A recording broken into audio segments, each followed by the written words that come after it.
ગુજરાત વિધાનસભાનું સત્ર પતે ત્યાં સુધી તમારામાં તાકાત હોય તો ભારતીય જનતા પાર્ટીના આ પાટીદાર ધારાસભ્ય ગજેન્દ્રસિંહ પરમારને આ સરકાર પકડી બતાવે, કેમ કે તે દુષ્કર્મના ગંભીર ગુનાના આરોપી છે।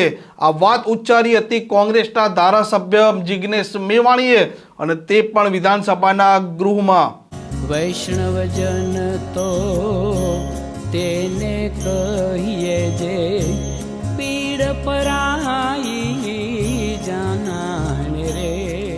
નમસ્કાર, આપ જોઈ રહ્યા છો નવજીવન ન્યૂઝ અને હું છું આપની સાથે તોફિક ગાંચી। ગુજરાતમાં અત્યારે દુષ્કર્મની જે ઘટનાઓ બની રહી છે તે એક ચિંતાજનક છે। ખાસ કરીને આ નાની બાળકીઓ છે, તેમના સાથે અલપડા, તેમના સાથે છેડતી અને તેમના સાથે દુષ્કર્મની ઘટનાઓ સતત સામે આવી રહી છે। ભારતીય જનતા પાર્ટીના નેતા હોય, ધારાસભ્યો હોય કે પછી ગૃહ રાજ્યમંત્રી હર્ષ સંઘવી હોય, તે વારંવાર નિવેદનો આપી રહ્યા છે કે આવા ગંભીર ગુનાના અપરાધીઓ છે તેઓને કડકમાં કડક સજા કરવામાં આવશે। પરંતુ કોંગ્રેસના ધારાસભ્ય જિગ્નેશ મેવાણીએ વિધાનસભાના ગૃહમાં જ એક વાત ઉચ્ચારતા કહ્યું હતું કે ભારતીય જનતા પાર્ટીના પાટીદાર ધારાસભ્ય ગજેન્દ્રસિંહ પરમાર, જેમના વિરુદ્ધમાં દુષ્કર્મનો ગંભીર ગુનો દાખલ થયો છે, તેમના વિરુદ્ધમાં આ સરકાર છે તે આ વિધાનસભાનું સત્ર પતે ત્યાં સુધી તેમની ધરપકડ કરી બતાવે।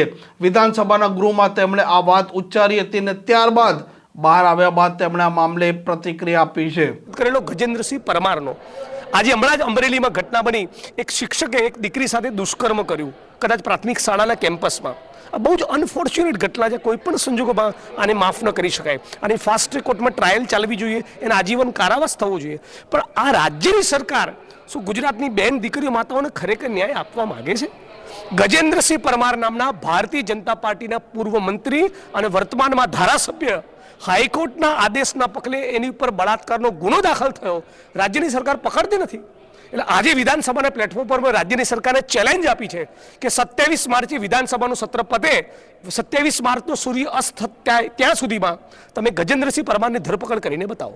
હવે જોવાનું તે રહેશે કે એક તરફ સરકાર દાવો કરી રહી છે કે દુષ્કર્મ કે આ પોક્સોના જે ગંભીર ગુનાના અપરાધીઓ છે તેઓના સામે ઝીરો ટોલરન્સની નીતિથી સરકાર કામ કરી રહી છે, અને કોઈ પણ આરોપી છે તેને કોઈ પણ પ્રકારનો લાભ ન થાય અને તેને કડકમાં કડક સજા થાય તે માટે સરકાર કાર્યરત છે। અને આવી વાત વારંવાર ગૃહ રાજ્યમંત્રી હર્ષ સંઘવી કહેતા હોય છે, પરંતુ ગૃહમાં જ્યારે એક ધારાસભ્ય કહે છે કે પાટીદાર ભારતીય જનતા પાર્ટીના ધારાસભ્ય ગજેન્દ્રસિંહ પરમાર જે ગંભીર ગુનાના અપરાધી છે તેને સરકાર આ વિધાનસભાનું સત્ર પતે ત્યાં સુધી પકડી બતાવશે।